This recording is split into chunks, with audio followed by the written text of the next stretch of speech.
Manchester United 0, Liverpool 7.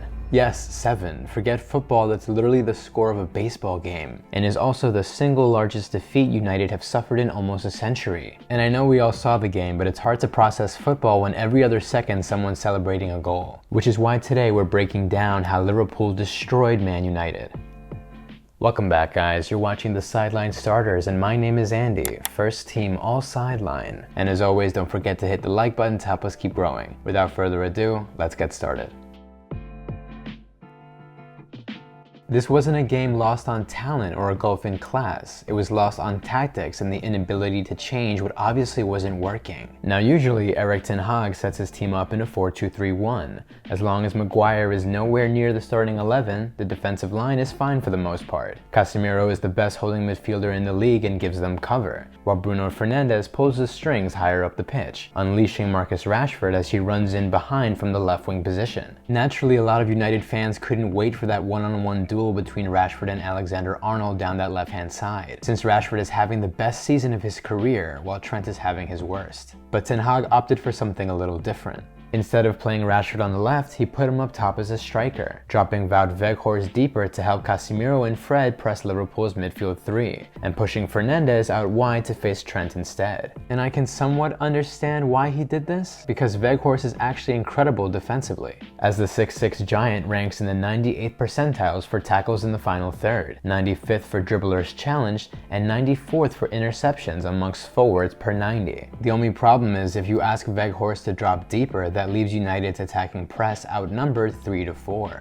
For example, if Rashford presses Konate, Antony would then begin to press Virgil van Dijk. Fernandes would then shift to cover Trent, but that leaves Robertson wide open, which, in my humble opinion, was Ten Hag's crucial mistake. Trent and Robbo are easily the best offensive fullback duo the Premier League has ever seen. Asking Bruno to match up with Trent was tough enough already, but banking on Antony, who is completely useless in defense, to contribute to the press was a disaster waiting to happen. You can see Robbo is left completely unmarked by Antony down United's right side, forcing Diego Dalot to step up and pressure him instead.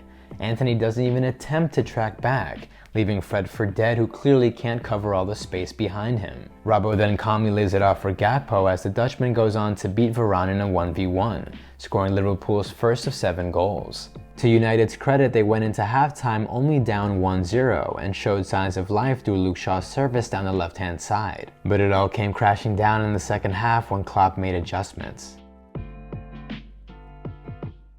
Klopp noticed that United were using Luke Shaw to play balls in behind, so he told Mohamed Salah to press him. And it took 2 minutes for the plan to work, as Salah's press led to a sloppy pass from Shaw that ultimately led to the second goal. Liverpool, taking a 2-0 lead at Anfield, put all the pressure on United to equalize, leaving them vulnerable on counterattacks. And Liverpool's front three completely destroyed them. Salah sprinted half the field and broke Lisandro Martinez's ankles on the way to Gakpo's chip and Liverpool's third goal. Henderson unleashed Darwin Núñez and the rest of the attack for Mohamed Salah to score the fourth. And by the time Darwin headed in the fifth, Liverpool were playing against zombies. United were completely dead as Ten Hag's team were mentally broken and physically unwilling to match the Reds' intensity, as Salah scored the sixth, officially making him the greatest goal scorer in Liverpool history, while Roberto Firmino came on to score the seventh in what'll most likely be the final Northwest derby of his career. It's the largest defeat United have suffered in over 90 years, and gives me flashbacks to when Brazil pounded Germany back in the 2014 World Cup. And I know the football community loves to overreact to absolutely everything, but what can we actually learn and take away from this once-in-a-lifetime scoreline?